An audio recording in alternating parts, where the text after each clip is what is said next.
এই বিস্ফোরা জাতীয় পার্টির বিষয়ে ফয়সালা না হয়ে যদি আমরা নির্বাচনে যাই, আমাদের জন্য শনির দশা অপেক্ষা করছে।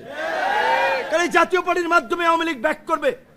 ফরিদপুর, মাদারীপুর, শরীয়তপুর, খুলনা, যেই সমস্ত এলাকা একটু আওয়ামী লীগ অধ্যুষিত হিসেবে পরিচিত, ওই জাতীয় পার্টির মাধ্যমেই তারা নির্বাচনে নাশকতা করবে, নির্বাচন বানচাল করবে, আন্তর্জাতিকভাবে নির্বাচনকে কলঙ্কিত করবে, প্রশ্নবিদ্ধ করবে।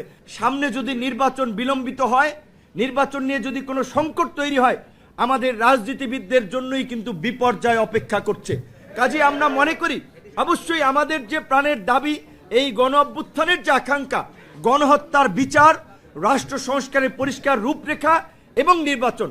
গণহত্যার বিচার চলছে এবং এই যে আন্তর্জাতিক অপরাধ ট্রাইব্যুনালের যে প্রসিকিউশন টিম, তাদের কার্যক্রমে আমরা খুশি, তাদেরকে আমরা ধন্যবাদ জানাই। এই প্রতিষ্ঠাবার্ষিকী থেকে আপনারা দেখেছেন যে এই আর্মির জেনারেলরা গুম খুনের সাথে জড়িত ছিল, যাদেরকে গত 1 বছর বিচারের মুখোমুখি করা হবে কিনা দ্বিধাদ্বন্দ্বে ছিল, এই প্রসিকিউশন টিম, আইন উপদেষ্টা এবং ডক্টর ইউনূসের সাহসিকতার ফলে তাদের হাতে হাত করা পরানো হয়েছে।